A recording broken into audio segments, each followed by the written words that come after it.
Good evening, everyone. It is now about 18:30. We are in Amnesty International in New Inns Yard, London. This is about stories of resistance. I'll read it out because it's a bit too far away. Across all the globe. Oh, excellent. I'm hoping this is Sakura calling me. This is Sakura actually who's starting things. If you could please, yeah.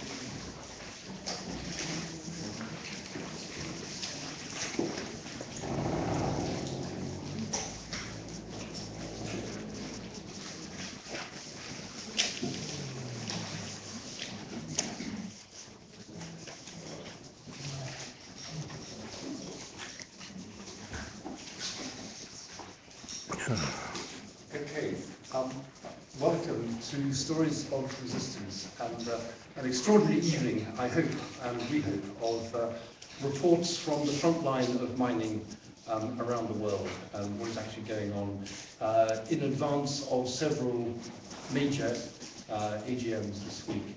We've got an amazing cast of people here. But before I introduce them, I'd better tell you, I'm John Vidal, I'm the environment chap at the Guardian newspaper. And I have to say, I don't know any of these particular mines, but I've seen quite a few in my life. And I think one of the most extraordinary things, which is one of the phenomena in the world at the moment, is the scale of the mining which is taking place. The scale, just in the size of the mines, the number of companies which are now literally ravaging the Philippines, Latin America, Africa, North America, Britain, whatever. I have to say that this is an extraordinary week because the old witch has gone, as it were, and she is partly responsible for some of these people, I suspect, being here, because it was really very much that age, the age of sort of Thatcherism, which opened up the globalization of so many countries with structural adjustment programs and whatever else, allowed vast mining companies to develop and to move in unhindered into areas which they were never allowed before. One of the very interesting things is the Kerryjohn mine in northern Colombia actually started I think in 1985, which was almost exactly the time when Thatcher was closing the mines here, and the mine which we are going to hear from tonight is actually providing some of the coal now, which is providing our in Britain. So we can see the direct link between what happened 25 years ago and what is actually happening nowadays. We have to thank Amnesty International for being here, so thanks Amnesty for your hosting, and also obviously the London Mining Network, which consists of a whole bunch of amazing small groups like Action for Southern Africa, Columbia Solidarity Campaign, Down to Earth, Partisans, War and Want, and WDM. We're going to look at two companies especially tonight. One's Rio Tinto and one will be Anglo-American. The idea is to hear not only their stories, but then to come together to try and work out what kind of ways we, as ordinary people here in Britain, seemingly very far from these mines, can actually, what we can do in this particular time. The idea is that each of these people will speak for about 5 or 6 minutes, 7 minutes, and then hand it to the next one. There'll be a couple of little video inserts, and then after about an hour, we'll stop for about 20, 25 minutes, and we'll all have time to have a chat and network and whatever. Everyone's from different groups, and so there's a very good chance to meet other people. And then we'll come back for about half an hour, and we can log questions at people here, and take it forward, and let's see if we can come up with some practical actions at the end. So that's the plan. Whether it all works, we have to be out by 8:45. I've got some little housekeeping things to do. Number one, if you get a tweet and I'm told do, you should use the hashtag @LondonMining. There's a photographer here. If you don't want your picture taken, then tell her. And fire exits are here, loos are downstairs, food is downstairs at half time, mobile phones please switch off, and smokers, you shouldn't be here anyway. Sorry about that. Right, okay. Right, so we're going to start right at the top of the list, and the running order is long, and I will ask all the speakers, please stick to your time allotted, otherwise you will be arrested and thrown up. Although we understand that you have to be translated as well, but please, out of respect for everybody else, please keep it to your 7 or 8 minutes, if you can. Shall I go through all of the speakers first, or should we do the interview? I think I'll go through 4, because it is put together, it is quite extraordinary. Roger Fenstead, at this end. Director of the Arizona Mining Reform Coalition in Tucson, Arizona. Native American tribes, local communities, concerned miners, all kinds of organizations fighting to protect the Oak Flat watershed, where Rio Tinto, bless them, wants to build an enormous copper mine. I once tried to get into Rio Tinto's mine in West Papua. They said it was high-risk strategy, and they said I couldn't go.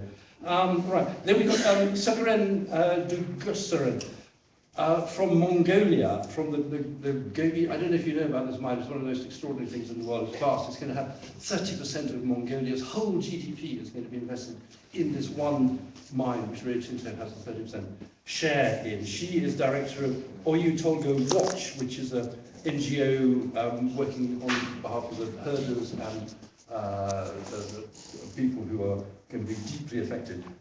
It's a vast $30 billion mine. Benny Wender in the middle. I think Benny, do you still live in Oxford? I think you're exiled Papuan, leader of the independence movement in West Papua, now in exile because of persecution by the Indonesian government.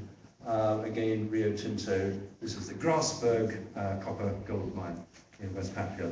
Alexander Siebert, she's there. She's just literally arrived in from Heathrow.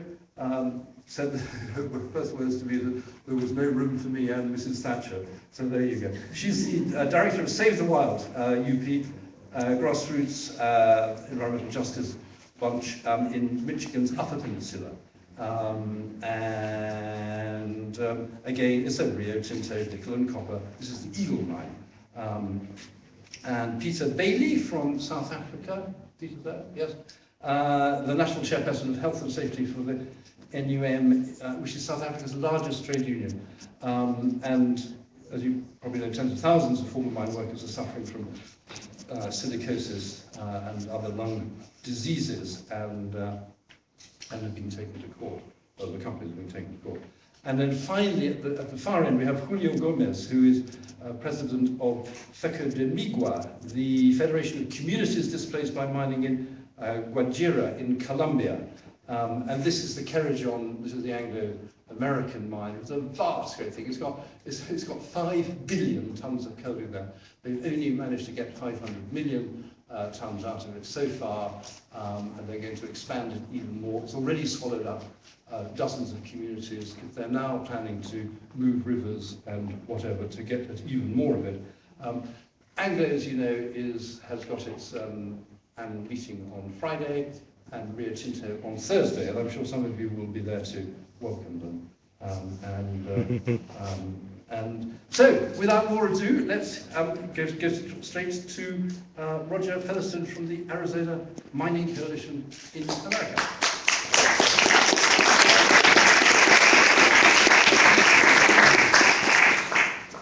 Well, thank you.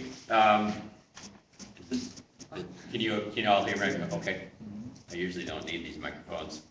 Our coalition well, first of all, I'm from southern Arizona. I live about 110 kilometers north of the Mexican border. This particular mine proposal we're fighting is about 2 hours drive for me, north of Tucson. It's about an hour east of Phoenix, which is the largest city in Arizona. Unlike a number of these other proposals, Our proposal there has been no mine built yet, and that's the way we intend on keeping it. Um, the area is right next to the town of Superior, which is a town of a mining town where they've mined for 100 years. But the mining they did was underground mining that was relatively benign environmentally. Above the town of Superior is a place called Oak Flat Campground, which is incredibly unique. It is very, very sacred to Native American tribes. It is critical for the religious freedom of Native Americans. And the mine is opposed by all tribes in the United States through a number of national organizations. It's a very rich recreation area.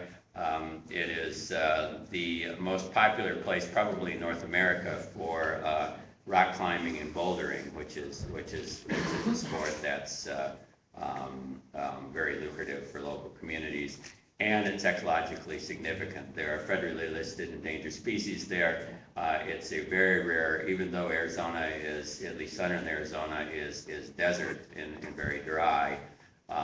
This is a desert riparian area with perennial water and springs and streams. And so all of these things come together, and it's probably one of the reasons that it's sacred, because you have such unique ecological value there. What we have going on right now is Rio Tinto bought a share in this old mine, and they've discovered a new deposit, they claim. They haven't fully explored it yet, but I don't know if this is a male thing or a shareholders thing. But like every mine that we're fighting, it's one of the largest in the world. They're always the largest mine in the world. They always have aquifers that are completely separate from the groundwater. It's just like magic, and that's the case there.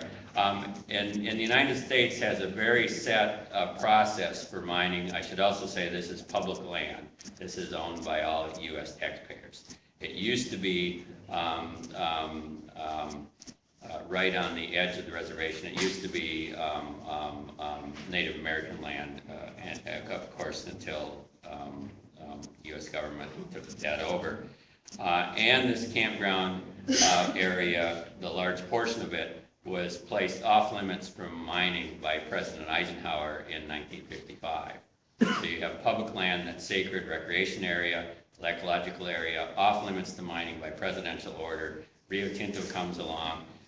There's the normal process of permitting mines in the United States where on public land where you do your exploration, you write a mining plan of operations that tells all the details of what you're planning on doing, how you're planning on doing it, how much water, how many people you employ. You give that to the appropriate federal agency.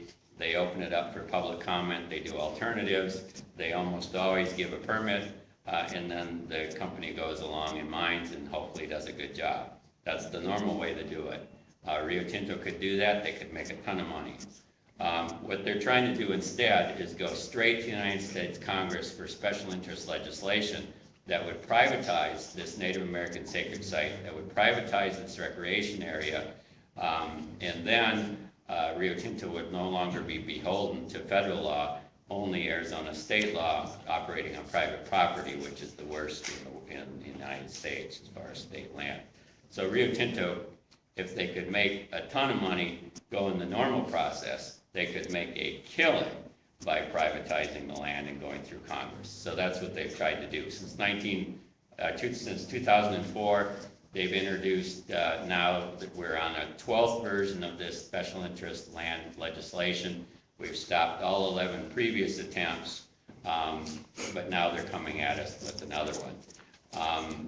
Our intention here is to stop the land exchange amongst our community. We have varying differences when we stop the land exchange, whether a mine should go in at all, depending on how it's built. But first we want to stop this land exchange. Rio Tinto, is their normal process is I'm hearing around the world. The first thing they try to do is buy you off, either by PR or straight up money. If they can't buy you off, they ostracize you in the communities. These are small communities. The tribe is small. and they do everything they can to make you an outlier, to isolate you from the rest of the community. And if that doesn't work, then they do whatever they can to render you useless, basically, to not be a threat. And that's exactly what they're doing here in our small communities. The town of Superior, it's been a very divisive fight. The town council was forced to sign an understanding with the mining company that was very lopsided. When the town finally realized how unfair this agreement was, they moved to overturn this proposal and to oppose the land exchange, and the company has come down on the town like a ton of bricks. There's a recall effort against one of the town council members that opposes the mine now. The former mayor of the town was fired from his job because of his opposition, and that's pretty standard. On the San Carlos Apache Reservation, where the tribal council has been uniformly completely opposed to this land exchange because of religious freedom issues. They've hired an Apache native person for the mining company and given him a lot of walking around money to spend it to try to buy out tribal members. I'm sure there's worse instances of how Rio Tinto has operated around the world, but at least here in the United States, or in the United States, that's not the way companies are supposed to operate. But yet, this is what's happening here. So we hope that you guys will all help us in this effort to stop this land exchange and protect the campground for all the reasons, recreation, especially its sacredness and its ecological value. Thank you.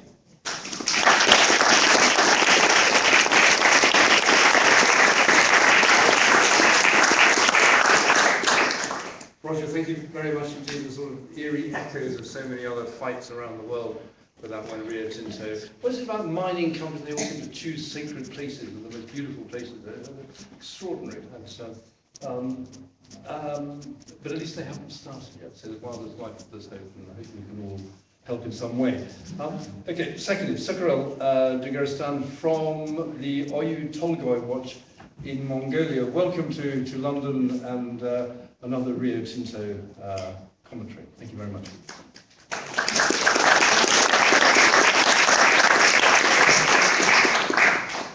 Good evening all. Sounds like I definitely need one. Do you hear me? As Rio Tinto was introduced, its practices, same thing applies to the Oyu Tolgoi mine in Mongolia. It's going to be the largest copper, gold, silver mine in the world. It's going to produce like 35% of Mongolia's GDP. It's going to create thousands and hundred thousands of jobs. And it will have zero impact on the environment and local communities. That's what the company claims. While it claims that it will have zero impact, it builds a road through a protected area in the Gobi Desert. It diverts rivers without the local consent, and it will obtain necessary permits after it's started any project underground. I would like to just go back a little into providing a little bit of information on the investment agreement. This investment agreement was stalled by the Mongolian government and civil society for 6 years because it was absolutely unfair. The largest, well, the easiest one to understand is the 30-year fiscal stability clause in the investment agreement. The other issue is the investment amount discussed with the Mongolian government went from $4.5 billion US dollars to $13.2 billion now. And there have been cost overruns. And the company continues to refuse Mongolian government to revise the agreement. Just recently, in February, on February 26 and 28, EBRD and World Bank have approved a package of $4 billion credit to Oyu Tolgoi mine. And for this purpose, the Rio Tinto had to produce an international IFC standard environmental and social impact assessment. We had this assessment reviewed by international and national civil society experts, and the conclusion is the environmental impact social assessment is incomplete because it doesn't contain the operations management plans.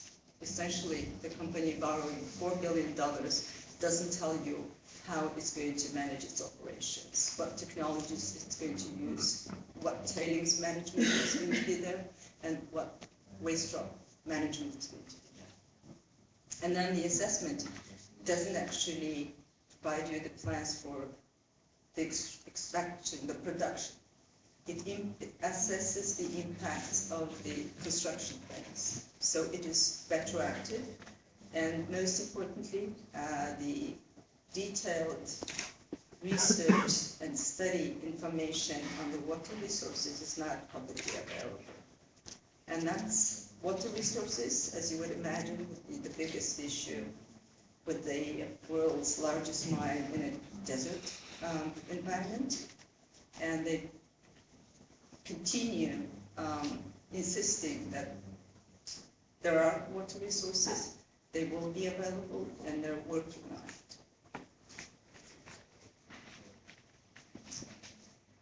I'd now like to concentrate more on one issue that right now is in the center of our discussions with the company, and this is Rio Tinto's refusal to recognize Mongolian nomads' rights to their pastures.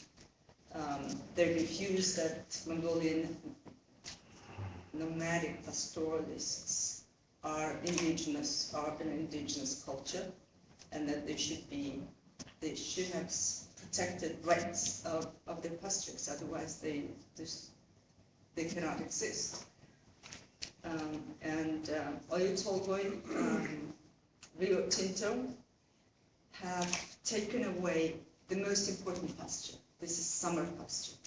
The mine based in the summer pasture and most important springs and water resources that the community used.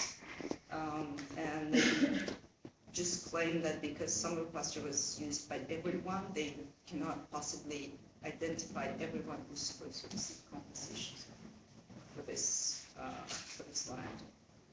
Just to give you a perspective on how much land the pastoralists need, just small animals need to move from 5 to 10 kilometers to be able to eat enough, to graze enough.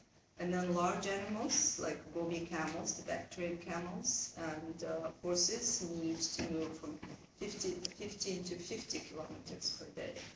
That's their grazing routine. And all this pasture has been taken away. And what the company tells herders is, now that your pastures are small, you have an overgrazing problem. Therefore, you need to sustainably manage your pastures, which essentially means reduce the number of livestock.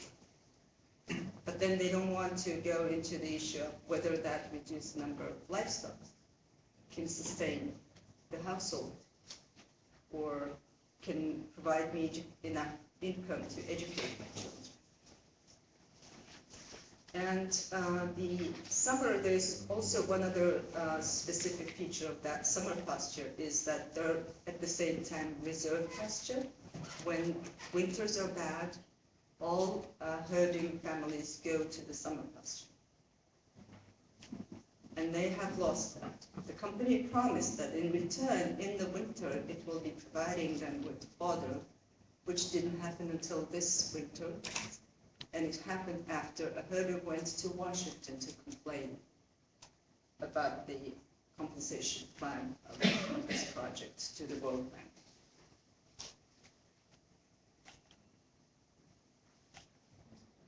And there is dispute about Rio Tinto's conclusion or conclusion decision not to recognize the nomadic herders in Mongolia as indigenous and protect them under the indigenous standards. IFC and EBRD both also decided that they're not going to trigger their indigenous standards. And I don't know, people in this room probably all would say why nomadic Mongols are not indigenous. Those people claim themselves indigenous. They've been using those pastures for many generations. They've been using, as researchers define it, indigenous resource management of pastures.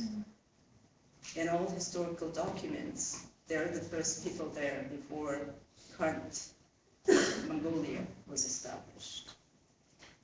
Rio Tinto has a policy of land-based people, but they will not recognize that nomadic herders are land-based. They would not even recognize them as vulnerable or marginalized population. And therefore, the compensation that these people will receive is being negotiated very tightly. Can you imagine world's richest company saying a nomadic household that even if you lost your livelihood, we will give school supplies to 2 out of your 3 children, scholarship to just 1 child, and a part-time road sweeping job for you as a compensation for losing your livelihood. So these are the issues, and why would Rio Tinto not recognize the indigenous rights? This is one important area that they're very afraid that they will be forced to recognize, is because if they're recognized indigenous, then they will have to trigger the international ethic, the free, prior, and informed consent requirement. And in that case, everything will have to be opened up again, because no household in Hamburg area is giving consent for pastures to be taken away. And then the other big issue that come up is diversion of the sole water resource. There is a sole big river that feeds this region, and this river is being diverted. And as we speak, the work of diversion work started and is, company reports 37%, herders say 70% complete diversion work without consent. The local communities have filed a complaint. We're trying to negotiate with the company, but as many of you know the company's culture, there's a lot more marketing. Outside Mongolia, they're saying, oh, we're negotiating with the herders, oh, we've reached agreement, we're such a nice company. We've even agreed to negotiate with local herders. In real life, on the ground, that is not happening. That is not happening. Sorry. I think I'm done. Yeah, yes.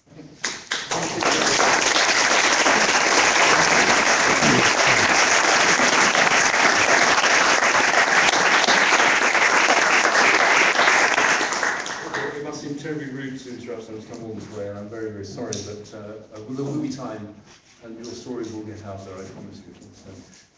In every way possible. I mean, we're already seeing the culture of this Rio Tinto. Is everyone here from Rio Tinto, by the way? You're very welcome. You are. But maybe later on you'll be able to respond in some way. And also, there's someone from Anglo here, I think. But I've been given a statement by Anglo, so I'll read out little bits of it for our comedy interlude anyway. Okay, right, now we're going to have a little bit of video. And this is the Adivasi mining resistance song from India. So it's more sort of generic view of what's going on in mining. So let's see what they have to say.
long ago.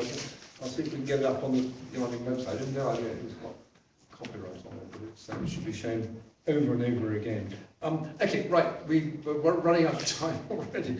Benny from West Papua, can you give us the latest of what's happening up on the Grasberg mine, what's going on there now? This has been going on for very many years, this dear old Rio Tinto yet again.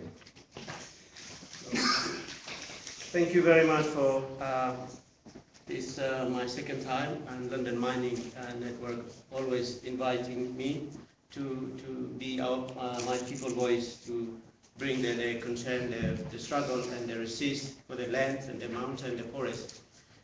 West Papua is the home of the bird of paradise. West Papua is the home of the tree kangaroos. West Papua is home of the mountainous. West Papua is home of the rivers. West Papua is home of the 250 tribe. Today is the home of the Indonesian military, home of the mining company like Freeport, Rio Tinto. We are fighting and resist our struggle is a two enemy, which is Indonesia occupied our country illegally, 1963. The Freeport Rio Tinto occupied our country 1967. The two illegal occupied our country, destroying our land, our forest, our mountain, our life, our way of life. I thought this company only in West Papua, but today I could hear 5 continents occupied: America, Latin America, North America, Central America, Africa, Philippines, Mongolia, in West Papua.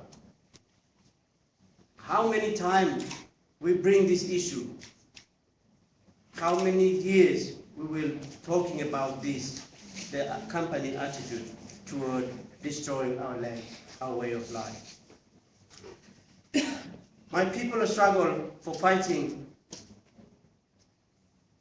the land, the forest, the river, and mountain last 40 years, as well as the struggle for independence from Indonesia illegal occupation 1963 until today, last 15 years.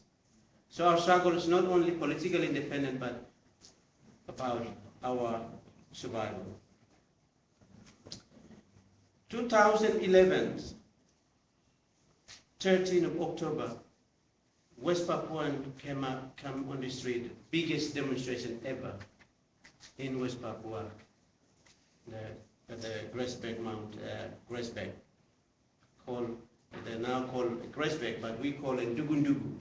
This mountain, before this company arrived, that mountain called Dugundugu. Now they call it Grasberg. This mountain before is a glacier, snow, but today this mountain are becoming the pans, like cooking. It's like a hole, digging the hole. This mountain we call a secret mountain. It's a 7 tribe that live in highlands. I'm one of them. So this mountain we call the secret mountain. The Amome call a secret mountain. Dani, Olani, Duga, and Damal call this mountain are very secret, called Dugundugu. Dugundugu, we go up to the mountain and then singing, and people in the valley, they always hear. That the spirit always dancing. Our ancestors always dancing. But today, our ancestral homelands have been destroyed. West Papua coming against this company last at least 20 years. You never seen any West Papua come out and speaking publicly here in Europe, America. We are becoming voiceless. By the Indonesian law, we are there. You cannot speak about your land, your mountain, because the company and the government are working together. It's like a criminal. I call it criminal because they shouldn't be there. Indonesia is illegal, occupied, then bring this company to destroy. Same time working each other. This company indirectly or directly supporting Indonesia illegal occupation. Same time supporting genocide toward my people, as well our lands, our mountain, our forests. People in the Chamorro tribe, the biggest problem they're facing, the tailing from the Grassberg Mountain to Aika River becoming coffee. Before this company arrived, this river is very clean. People are fishing, people can drink, but today this company had destroyed the tailing, and then this Aika River becoming coffee. People in the coast, they cannot fishing anymore. They cannot. Then sometimes they drink water, the body becoming like itchy.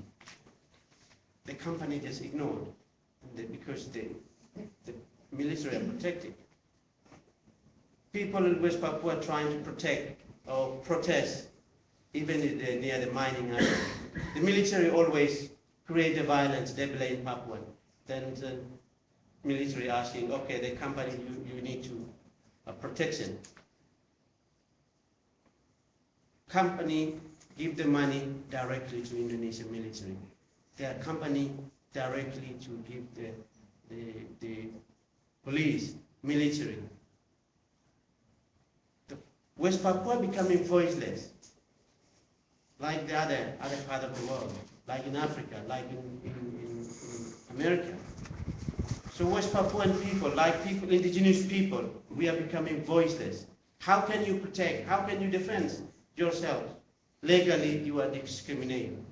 The company and the military or government are working together. Yes, specifically I'm talking about West Papua, because we are still colony, so the government and the company, they can do whatever they like.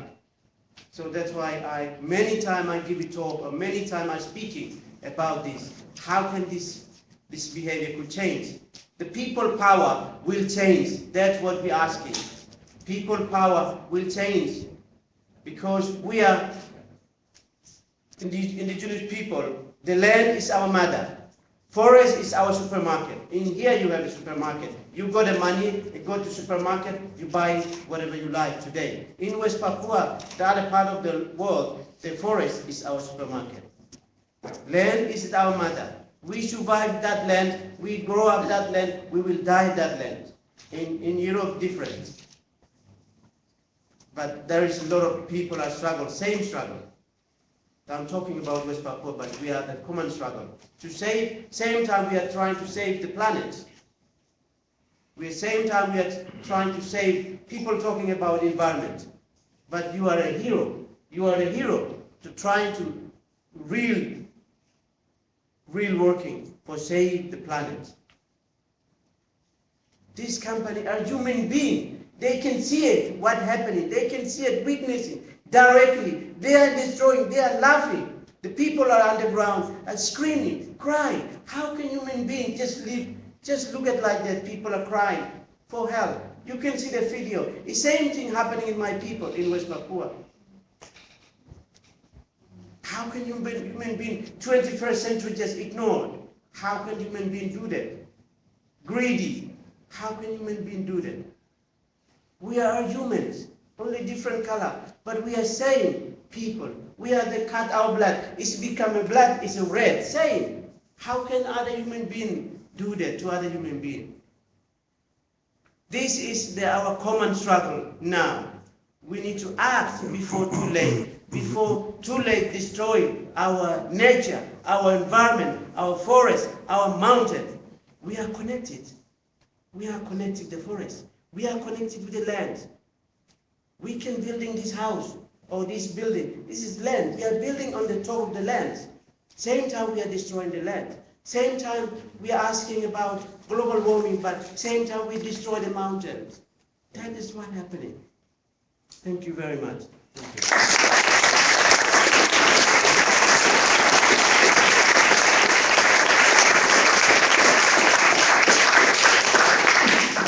Femi, very much indeed. Let's hear more from you later on. I hope that Rio Tinto is getting the message. Okay, so now we've got Alexander Thebet from Save the Wild in Michigan, America. Thank you very much and welcome, Alexander.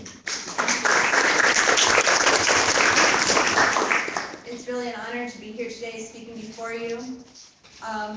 I represent thousands of people from Michigan in very small, very isolated, rural, and very poor community, about 400 miles north of Chicago. The land was originally built up by the mining and logging industry, but today the mine that Rio Tinto is seeking to construct 30 miles north of our largest town is not only on sacred indigenous land, it's also directly next to Lake Superior, which is part of the Great Lakes, which is over 20% of the world's fresh water. And they're working to construct a sulfide mine. And without getting too technical, what you need to know is that sulfide, when it hits water, becomes sulfuric acid and destroys everything. I've been part of a very broad, very powerful activist community in various ways since I was a teenager, because we've been fighting this mine for over 10 years. They have not been able to begin producing yet. They're still under construction. They just postponed their mine again. The land in the Upper Peninsula of Michigan is uniquely tied to the culture. Amongst the indigenous populations, for sure, who have been dealt a severe blow by having this mine so callously drilled directly below, think of, would a mine drill right below your church? That is what they're doing to the local tribes. And my ancestors moved to the area 5 generations ago from Sweden and then later Finland. And they were stream fishermen who worked in the mines and couldn't support themselves from working off the mines. Because mining is not a romantic or pleasant part of our heritage. It's a sad and dangerous part that killed people. And it was the labor movement that saved any shred of that. People weren't able to make a living, so they had to hunt, they had to fish. And with the threat of this sulfide mine, that can all be destroyed. The mining, as you see, the economics that comes with mining is that of booms and busts. And the area that I grew up in is filled with ghost towns. We don't need to maintain this, we have to move beyond this. And there's a very important role that everyone in this room can play in that we're part of a global system that requires more resources than we can possibly produce. And so mining companies are moving into these rural areas that are often very important to indigenous communities to steamroll them and use their resources and take their resources to turn a profit. And we have to end this cycle. Save the Wild UP is just one organization of many that's working to keep this mine out of our communities. We've organized over 100 faith leaders in a very rural part of the country. Hundreds of physicians have opposed the mine. Over 10,000 people have signed petitions or in other ways contributed to this effort. I encourage you to go to our website, savethewildup.org, for more information to get involved. You can sign up for our e-newsletter. Very briefly, in addition to acid drainage threatening fresh water in the area, they've been upturning wetlands to build their roads and to build their infrastructure, which is releasing a rare fungus into the air called blastomycosis. Over 14 dogs died in a very small town of just a few hundred people last year from contracting this disease. Dogs are usually the canary in the coal mine, if you will, and now humans are starting to contract it. This is no light measure. This requires 6 to 12 months of antibiotics just to fight. That's presuming you have health insurance, which is not a guarantee in the United States. They have no, they're severely lowering the water tables. Ponds that used to exist in the area no longer do because they're pumping thousands of gallons of water out of their portal that they're drilling below this sacred space. They're not using union jobs. They're using mostly contract jobs. Actually, just in the last week, they laid off a number of their workers. We really feel for. Also, recently they discovered uranium in the water, which poses a huge threat to the community. The community surrounding this mine is living off of well water, and having heavy metals contaminate their drinking water could have horrendous consequences to the community and also to the workers that may have to be dealing with radiation, may have to be dealing with radon. The mine itself, independent experts have said, is dangerously engineered and illegally permitted. And the list goes on. That's just a brief overview. But the activist community is continuing to sue them. A new notice to sue was just recently submitted. And the lawsuits will be, just so you know, we're going to keep suing you until you're out of our community.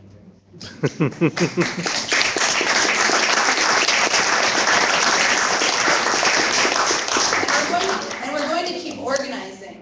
And I'm very honored to speak to you today about this important issue. This is part of a global phenomenon that we see unfold in every corner of the earth. And I really appreciate your time. Thank you.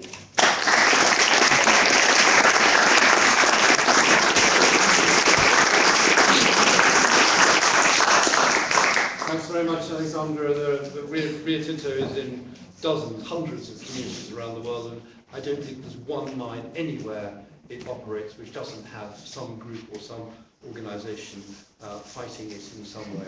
There's a terrifying story we've heard of three continents, 4 mines, 1 company, and it could go on and on.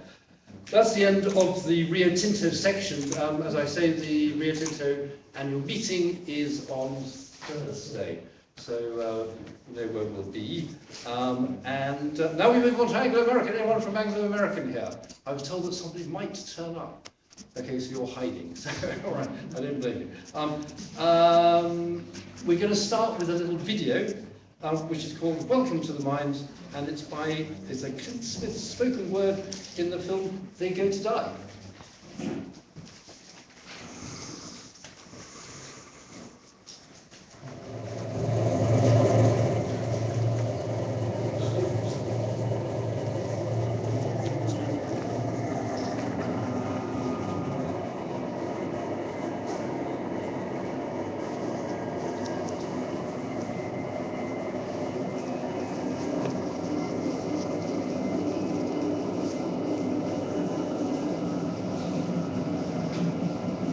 Do you know what it feels like to have a machete taken to your lungs?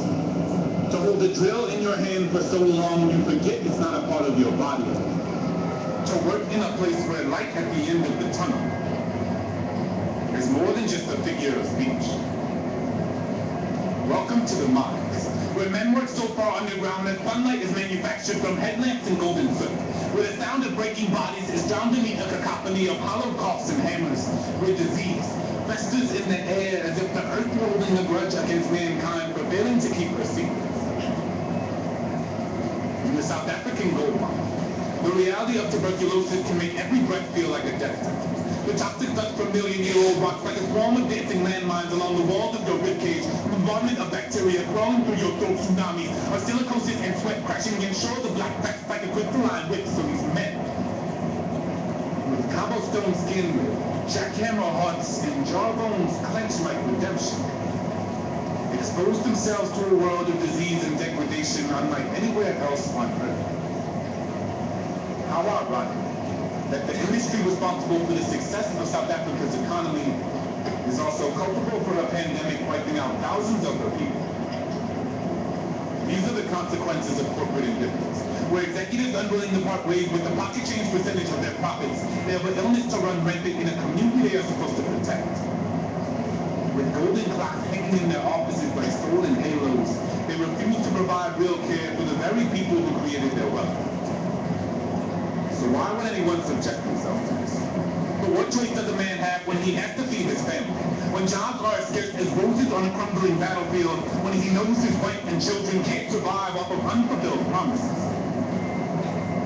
So he puts on his heart, turns on his light, and marches miles beneath the earth amongst flocks of brown faces, with no choice but to pummel his heart against the walls of this mine as if he were searching for his dignity.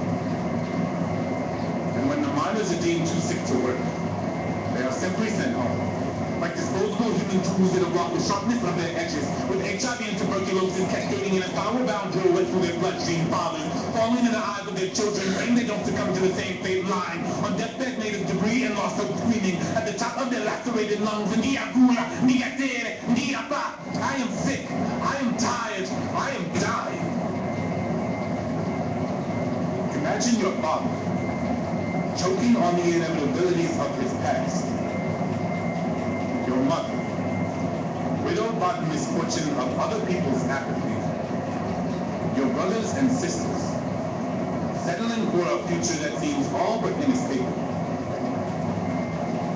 How much longer can we watch as generations of black men are cycled through a system that treats them like dirt? How much longer can we simply watch them sent home to die?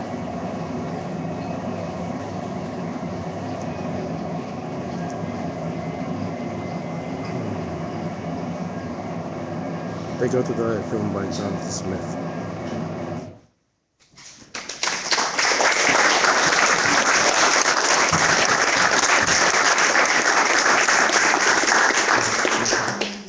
Powerful stuff. Last year I went to New York, a couple of years ago, I went to the uranium mines in neighbouring Namibia.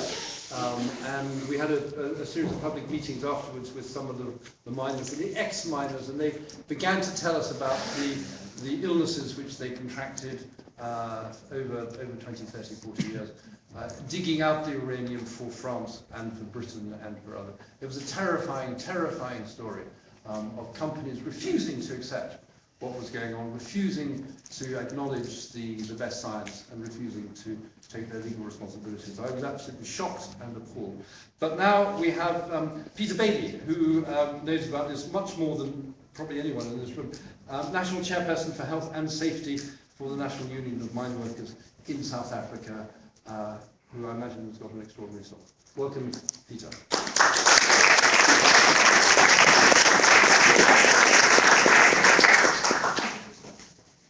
Thank you very much, Chairperson of the session.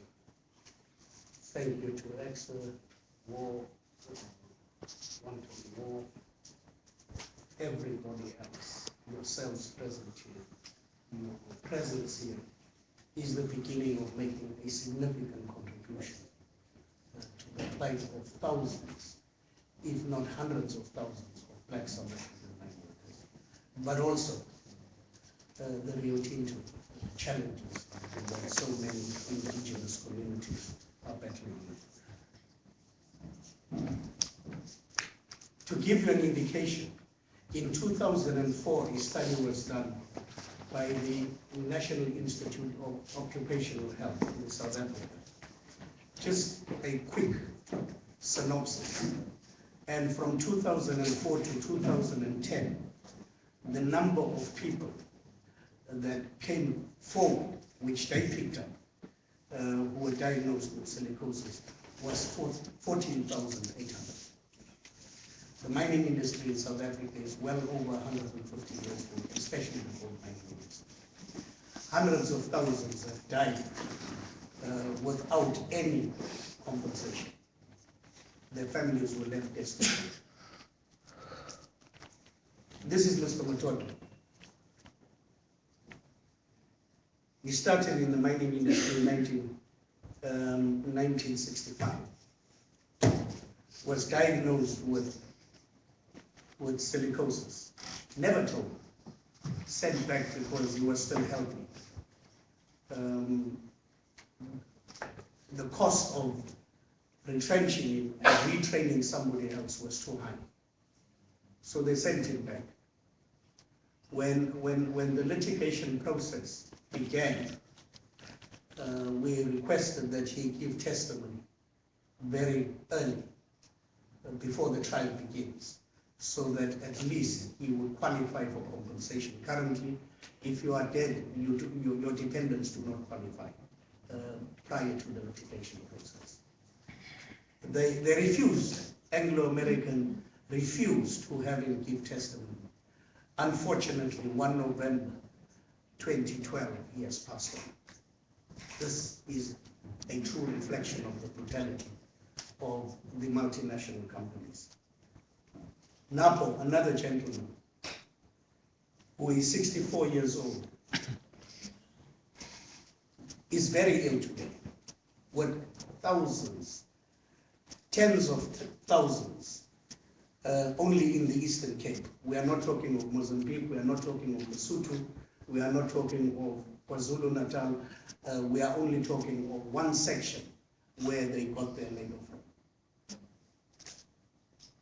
And Napo relates a story which reminds us, as people growing up in a rural area, as was earlier alluded to.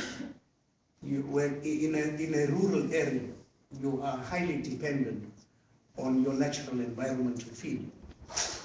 You take your dog and you train your dog to hunt, so your dog would feed. The downside of that story is your dog hunts a rabbit, kills it, you take the rabbit, you cook it, you eat the rabbit and give the dog the scraps, forgetting that the dog is the one who ensured that you have a meal on the table. That is how the industry treats the black South African miners. They are the ones who have made Anglo and many others what they are today. They are disposable. They get dumped onto society to take care of them, and they walk away without any moral conscience. Why are we here today? We are here today to say to you, dig deep, because I am reminded by this slogan that says, there can be no neutrality in a class struggle. When there is neutrality in a class struggle, it reminds me of a gentleman who once wrote that when the Roman Catholics were attacked, I kept silent because I was not Roman Catholic. When the Protestants were attacked, I was silent because I was neither Protestant. When the Christians were attacked, I kept silent because I'm not a Christian. When the communists were attacked, I did the same. I kept silent because I'm not a communist. When I was attacked, there was nobody to raise the alarm because I kept silent when everybody else was wiped out. Injustice thrives when the righteous remain silent. Now you've got to dig deep in yourselves and ask yourselves, is it not time that you rise and become activists for social justice? You heard the many stories today. Daniel, Napo, and many others are dependent on you to hold these multinationals accountable. We have a moral responsibility, because if you look at the tens of thousands of mine workers who have died, and you look at what has happened in all of these people who have given testimony in these countries, surely that is genocide. And yet we keep silent. We so eagerly go and buy these gold rings and decorate our spouses and make them beautiful with the gold jewelry that comes at the expense of life and limb. None of us, I don't think any one of you sitting in this room, when you get employed, sells your life, your limb, or your lungs to the brutality of the employer. None of you do that. Why then do you keep silent when others must expose themselves and sell their lives and limbs to the brutality of the industry? Surely you have a moral responsibility. You can't be one of those people who rally around when the penguins are in an oil spill, and then everybody makes a noise about that vessel that has stranded in the ocean, killing hundreds of thousands of penguins. And yet you remain silent when hundreds of thousands of mine workers die on a daily basis, and you don't say anything. Are the lives of penguins more important than the lives of human beings? I leave you to decide that. Thank you very much.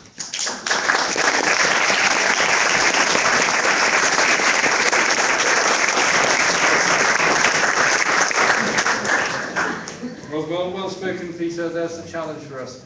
It's very clear. We'll come on to what we can actually do later on. But in the meantime, we've got Julio Gomez, who's president of FECUMEDIGUA, the Federation of Communities Displaced by Mining in northeast Colombia, It's an extraordinary mine. I was talking to the Colombians earlier this month, and they were saying that 13,000, 15,000 people are being asphyxiated, literally, by this vast mine, which is growing even as we speak. So, Julio, over to you. Thank you very much for coming.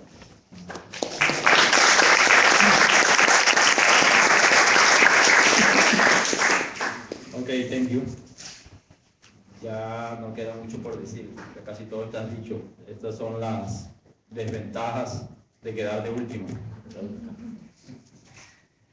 Thank you very much. One of the disadvantages of being last is that there's not really much left to say.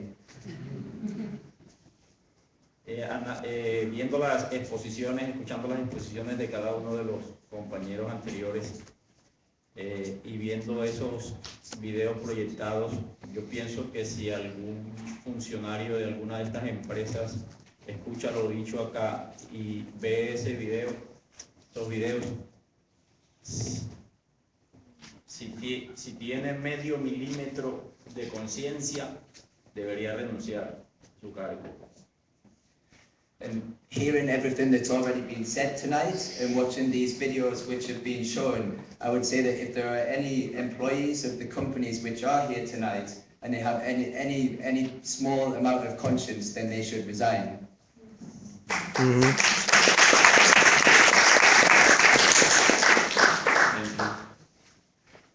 Bueno, mi nombre es Julio Gómez, como ya lo escucharon, soy el presidente de la Federación de Comunidades Desplazadas por la explotación minera del Cerrejón en la Guajira colombiana. As you've already heard, my name is Julio Gomez. I'm the president of the Federation of Communities Displaced by Mining by the Cerrejón mine in La Guajira area of Colombia. La mina del Cerrejón en la Guajira es una de las más grandes explotaciones de carbón a cielo abierto en el mundo, de propiedad de las multinacionales BHP Billiton, Anglo American y Strata, todas ellas con presencia en la ciudad de Londres. The Cerrejón coal mine is one of the largest open cast coal mines in the world, and it is owned by 3 multinational companies, BHP Billiton, Anglo American and Xstrata, all of which have offices in London. Estamos aquí una vez más para denunciar en nombre del pueblo colombiano, del departamento de La Guajira, los desastrosos hechos y acontecimientos cometidos por estas multinacionales a los que somos sometidos en estas regiones del mundo. We are here once again in London to denounce, in name of my people in La Guajira region and in name of Colombians, the disastrous abuses to which our communities are submitted by these companies. Gracias a las políticas impuestas por los organismos económicos internacionales al Estado colombiano, hoy somos para facilitarle a las multinacionales leyes y normas que le permitan extraer los minerales de las riquezas de nuestro país de la manera más sencilla y económica posible, con un mínimo riesgo y grandes utilidades. And thanks to the political, to the policies of the international economic organizations and the Colombian state, the aim of which these policies aim to facilitate for multinational companies access to our riches, to our natural resources, to be able to extract our natural resources at the cheapest possible way, in the cheapest possible way, without any care about how they do it. Lo relatado por mis anteriores compañeros no es nada distinto, no es nada diferente a lo que sucede, a lo que vivimos en el departamento de La Guajira por la explotación minera. What you've heard from everybody else tonight is absolutely no different from what we experience in our region in La Guajira. Parece que estas empresas tuvieran como un manual, una revista, un cronograma de actividades exactamente igual para aplicarlo en todas las partes del mundo donde operan. It would almost seem that these companies have got a manual which they use to apply in everywhere that they go around the world. Estas grandes empresas de la economía extractiva nos tienen sometidos en el departamento de La Guajira hace alrededor de 30 años a grandes niveles de contaminación, despojos de nuestras tierras, desplazamiento y esclavitud en la parte laboral. These companies, which have been present in our region for the last 30 years, have submitted our communities and people in the region to contamination, to displacement, to plunder, and actually to almost slavery for the workers who work for them. Desde el inicio de la explotación minera en La Guajira han sido destruidas y despojadas más de 10 comunidades afro y campesinas, al igual que alrededor de unas 15 comunidades indígenas. Since the start of the mine, at least 10 communities have been destroyed and displaced, 10 communities who are campesino and Afro-Colombian communities, and at least 15 indigenous communities.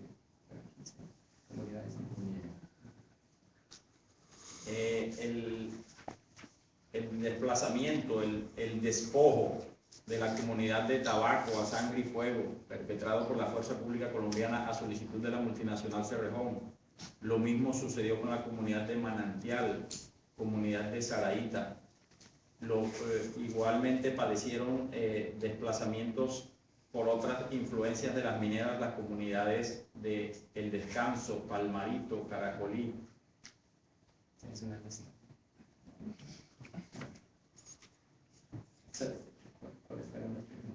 Tabaco, Saraíta. The communities of Tobacco and Saraíta were displaced and thrown off their lands using blood and fire violently. And then followed the communities of Manantial, El Descanso, Saraíta y Palmarito. En la parte de contaminación ambiental, hemos perdido cantidad de fuentes hídricas, desplazamiento y desaparición de ríos y fuentes hídricas. In terms of contamination and the environmental impact, we have lost many water sources. We have seen rivers and springs of water also lost in our region. Hemos padecido el exterminio de más de 12.800 hectáreas de bosques de área natural del departamento de La Guajira a causa de esta explotación.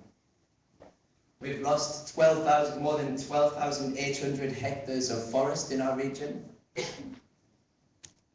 Y solo de estas 12.800 hectáreas, la empresa ha recuperado alrededor de 2.000.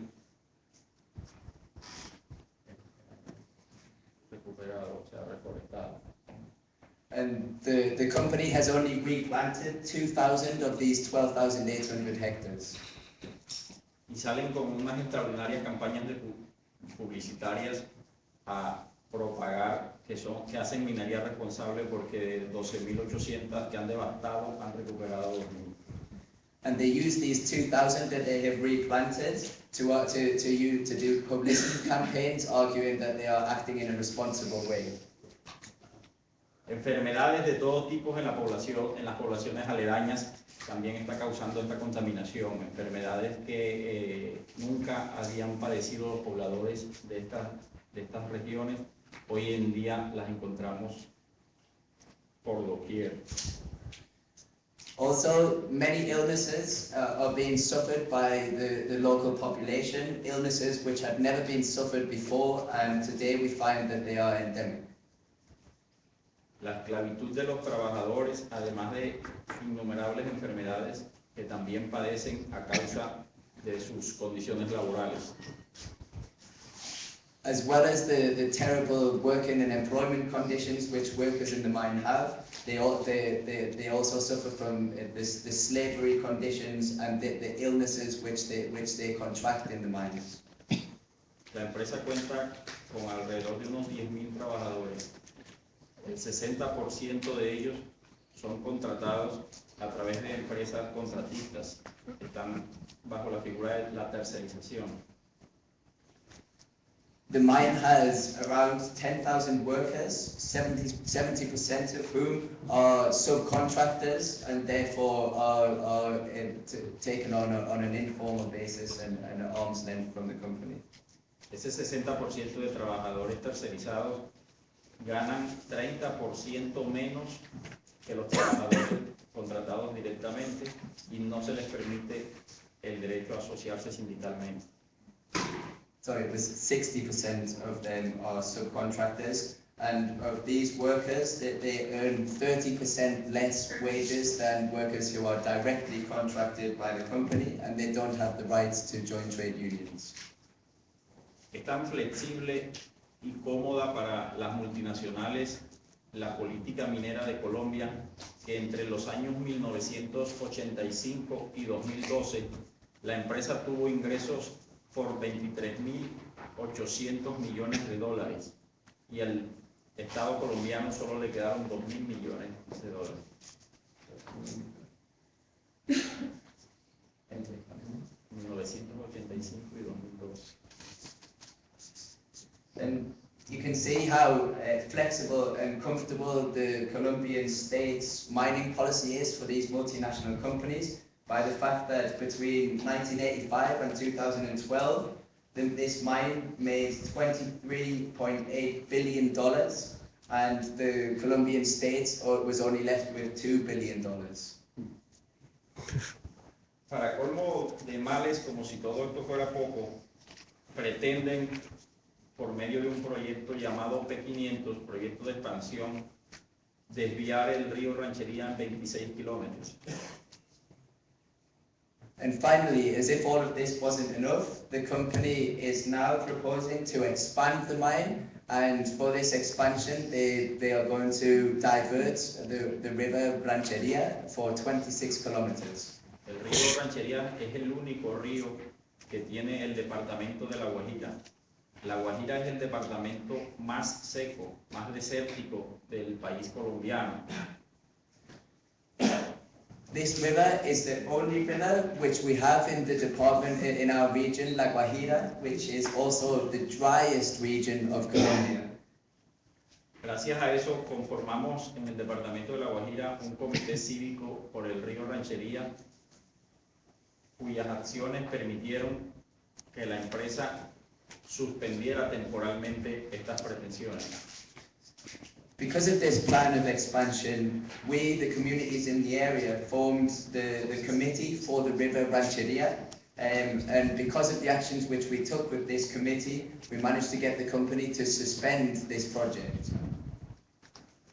Gracias a todo lo anterior, el departamento de La Guajira está sumergido en la peor crisis socioeconómica de toda su historia. Because of everything that I've just told you, the Department of La Guajira is suffering the worst socioeconomic crisis of our history. Los pocos recursos por concepto de regalías que recibían el departamento y los municipios directamente como compensación por la explotación minera.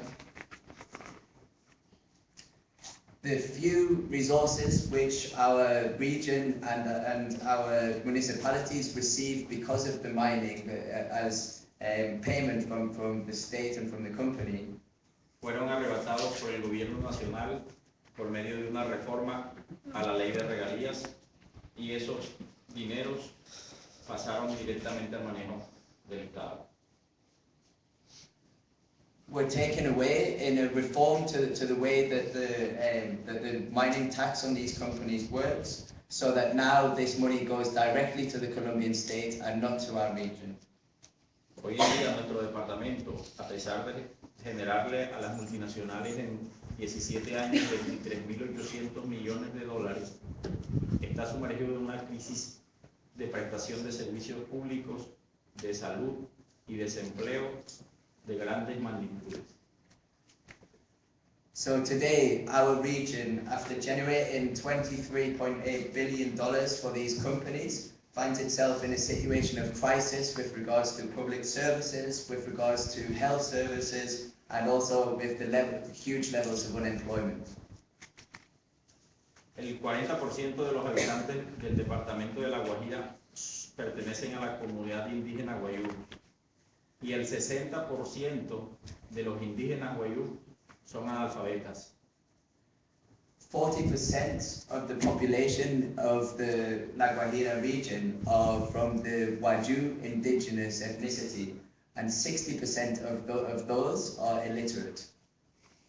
En conclusión, la gran minería en nuestro departamento solo ha dejado enfermedades, destrucción y pobreza. Muchas gracias.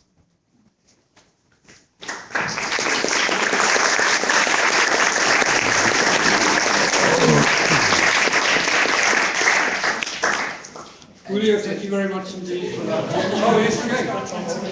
Oh, precisely. I don't know what he said yet. To conclude, large-scale mining in our region has only left illnesses, destruction and poverty.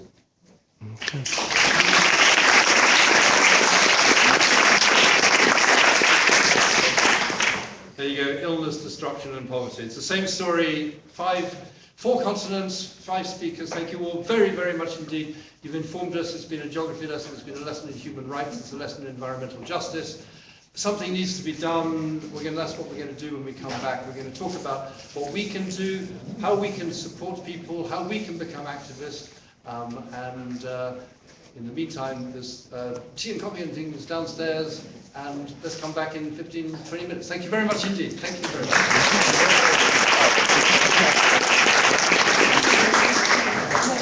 Okay, guys, thank you for joining us. Well, I'll be back in about 15-20 minutes with the rest.